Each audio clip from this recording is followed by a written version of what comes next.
এই ভিডিওগুলো আলাদা করে দেওয়ার কারণ হচ্ছে যে আমি এই ভিডিওগুলো যেহেতু নিজে করছিলাম, তা আবার এগুলো যে আর একদিনের ভিডিও। এই ভিডিওতে আমি আজকে আরো কিছু গাছগাছালি দেখাম। এই যে ফার্স্টে দুধমান কচু কাটতে লইছি, তো এবার আমি এলাম শাক তুলতে, হ্যাঁ তাজা তাজা পুঁই শাক তুলতে আইছি। ওমা গো, হঠাৎ করে হাতে চোখ পড়াতে আমি ভয় পেয়ে গেছি। আমি মনে করছি হাতে পানি যোগ করছে, কারণ এখানে কিছুক্ষণ আগে বৃষ্টি হয়েছিল। বৃষ্টি হওয়ার পরে আমি শাক তুলতে আইছি। আর এই তাজা তাজা ভিটামিন জিনিসগুলো আমি বরিশাল আইলেই খাইতে পারি। আর এখানে কিন্তু মুহে পানি হওয়ার মতো একটা জিনিস দেখাইলাম, এটা হচ্ছে যে বোম্বাই মরিচ। বোম্বাই মরিচের ঘেরান এত ভাল লাগে, ঘেরানটা লইলো মনে হয় যেন মুহে পানি এই পরে। এখানে আমি মুহে পানি হওয়ার মতো আরেকটা জিনিস দেখাইতে আছি, এটা হচ্ছে যে কাগজি লেবু। এই জায়গায় আমাকে গাছে অনেকগুলা কাগজি লেবু, যে কয়টা জিনিস দেখাইতেছে এই কয়টা হচ্ছে যে মুহে পানি হওয়ার জিনিস। আর উপরে আরেকটা দেখাইতে আছি, এটা ঝুললে রয়েছে, এটা হচ্ছে যে কাঁচা আম। আর আমাকে এই গাছে আমগুলা এত মিষ্টি, ছোট ছোট হইলো অনেক মিষ্টি।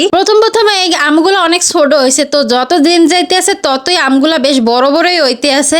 আর এদিকে আম্মু আবার বৃষ্টি হওয়ার আগে মাছ করতেছিল, এটা হচ্ছে যে সাগরের মরমা মাছ। এই মরমা মাছ কিন্তু খাইতে অনেক টেস্ট। আর আমি বিশেষ করে সবসময় সাগরের মাছগুলাই খাই, চাষ করা মাছ, নদীর মাছ এগুলো খাই না বললেই চলে। তো এই আম গাছের একটা কাহিনী আছে। আম গাছটা কিন্তু আমরা কেউ কিনে আনি নাই বা লাগাইও নাই, এই গাছটা এমনি এমনি হয়েছে। কারণ আম খাই যখন এই বিচিটা হালাই দেওয়া হয়েছে আডিটা, তো আডিটা দিয়ে এমনি এমনি গাছ হইয়া, তো এখন এই গাছটাই আমার আম দিতে আছে। যাই হোক, বছরের পর বছরে আমরা আম পাইতেছি, তা আবার বড় বড় মিষ্টি মিষ্টি। আল্লাহর কত নিয়ামত, আমরা কত ফিরিতে ফিরিতে সবকিছু পাইয়া যাই। এখানে যত গাছপালা আছে সবকিছুই আমাকে কিছু না কিছু দেশে, কোনো গাছপালা আমাকে নিরাশ করে নাই। খালি একটা গাছে নিরাশ করছে, হেডে হলো যে লিচু গাছ। একটা নার্সারিতে লিচু গাছ কিনে লইছিলাম, কিন্তু আজ পর্যন্ত এই লিচু গাছটা কোনোদিন কোনো কিছু দিল না। তারপরে সবুর করতে থাই, সবুরে নাকি মেওয়া ফলে। তো যদি আয় কখনো লিচু গাছে, তখন আপনাকে লাগে শেয়ার করবো। আজকের মতো এই পর্যন্ত, আল্লাহ হাফেজ।